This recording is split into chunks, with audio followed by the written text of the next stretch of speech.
ଓମ୍ ସାଇରାମ। ଆଜିର ସାଇ ସନ୍ଦେଶରେ ବାବା କହୁଛନ୍ତି, ମୋର ପ୍ରିୟ ସନ୍ତାନ, ତୁମର ଯେଉଁ କାମ ହେବ ବୋଲି ଅଧାରୁ ଅଟକିକି ରହିଛି, ସେ କାମକୁ ମୁଁ ପୂର୍ଣ୍ଣ କରିବି। ତୁମେ ମୋ ଉପରେ ଶ୍ରଦ୍ଧା ଆଉ ଭରସା ରଖିକି ଯେଉଁ କାମକୁ ଅଧାରୁ କରିବା ବନ୍ଦ କରିଦେଇଛ, ସେ କାମକୁ ଆଜି ଗୁରୁବାର, ଆଜିଠାରୁ ଆରମ୍ଭ କର।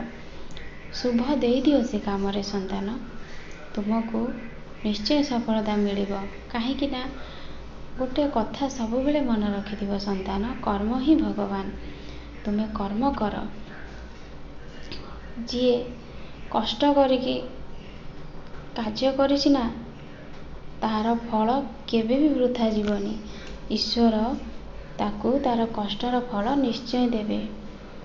ମୁଁ ପ୍ରତି ମୁହୂର୍ତ୍ତରେ ମୋ ସନ୍ତାନମାନେ କ'ଣ କରୁଛନ୍ତି, ଠିକ୍ ରାସ୍ତାରେ ଅଛନ୍ତି କି ଭୁଲ ରାସ୍ତାରେ ଅଛନ୍ତି, ମୁଁ ସବୁ ଦେଖୁଛି। ଆଉ ସମୟ ଆସିଲେ ମୁଁ ନ୍ୟାୟ ବି କରିବି। ମୋର ଯେଉଁ ସନ୍ତାନମାନେ ବହୁତ ଭଲ, ତାଙ୍କୁ କିଛି ଲୋକ କିଛି ଖରାପ କଥା କହୁଛନ୍ତି, ଯେଉଁଥିପାଇଁ କି ତାଙ୍କ ମନ ବହୁତ କଷ୍ଟ ଅଛି, ସେ କଥା ବି ମୁଁ ନିଶ୍ଚୟ ବୁଝିବି। ଆଉ ମୋର କିଛି ସନ୍ତାନମାନେ ତାଙ୍କ ପରିବାରକୁ ନେଇକି ବହୁତ କଷ୍ଟରେ ଅଛନ୍ତି, ସବୁବେଳେ ଚିନ୍ତାରେ ବୁଡ଼ିକି ରହୁଛନ୍ତି। ମୁଁ ସେହି ସନ୍ତାନମାନଙ୍କୁ କହୁଛି, ହେ ମୋର ସନ୍ତାନ, ତୁମେ କିଛି ଚିନ୍ତା କରନି। ତୁମର ସମସ୍ତ ଭାର ତୁମେ ମୋତେ ଦେଇଦେଇଛ। ତୁମେ ନିଶ୍ଚିନ୍ତ ହୋଇକି ରୁହ। ମନରେ ସନ୍ଦେହ ଆଣନି। ତୁମେ ଯଦି ମନରେ ସନ୍ଦେହ ଆଣିବ, ତାହେଲେ ମୁଁ କେମିତି ଭାବିବି ଯେ ମୋର ଭକ୍ତମାନଙ୍କର ମୋ ଉପରେ ଦୃଢ଼ ବିଶ୍ୱାସ ଅଛି ବୋଲି। ସେଥିଲାଗି ମନରେ ସନ୍ଦେହ ଆଣନି।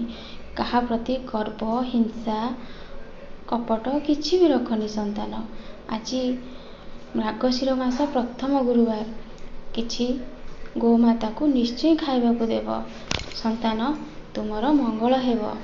ମୁଁ ସବୁବେଳେ ତୁମକୁ ଦେଖୁଛି ସନ୍ତାନ। ତୁମେ ଯେତେବେଳେ କାନ୍ଦୁଛ, ମୋତେ ବି ଜମାରୁ ଭଲ ଲାଗୁନି।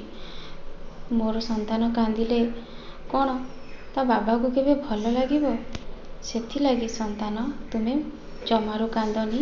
ମୋତେ ଭରସା ଆଉ ବିଶ୍ୱାସ ରଖ। ତୁମର ଯାହା ବି କାମ ଅଛି, ମୁଁ ସବୁ କରିବି।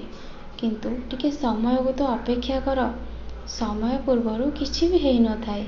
ତୁମର ଭରସା ଆଉ ବିଶ୍ୱାସ ଯଦି ଦୃଢ଼ ଥିବ, ତୁମର ସବୁ କାର୍ଯ୍ୟ ହେବ।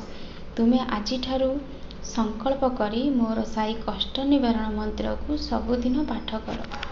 ଗୋଟେ ଦିନ ବି ଭୁଲିବନି।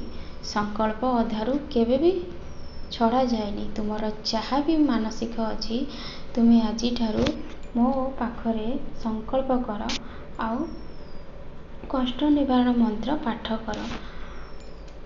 ପଢ଼ିବା ଆଉ ଶୁଣିବା ଏକା କଥା। ତୁମକୁ ଯେଉଁଟା ବି ଭଲ ଲାଗୁଛି, ତୁମେ ବିଶ୍ୱାସର ସହିତ କର।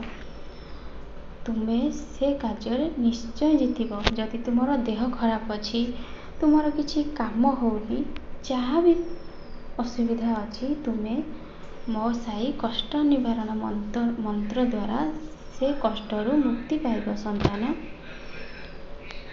ଏବେ ମୋର ଗୋଟେ କଥା ସନ୍ତାନ, ତୁମେ ଆଜି ସନ୍ଧ୍ୟା ବେଳକୁ ମୋ ମନ୍ଦିରକୁ ନିଶ୍ଚୟ ଆସିବ ମୋ ଆରତି ଶୁଣିବାକୁ। ତୁମର ବହୁତ ମଙ୍ଗଳ ହେବ। ଆଉ ମୁଁ ବହୁତ ସାରା ଆଶୀର୍ବାଦ ମୋ ସନ୍ତାନମାନଙ୍କୁ ଦେବି। ନିଶ୍ଚୟ ଆସିବ ସନ୍ତାନ।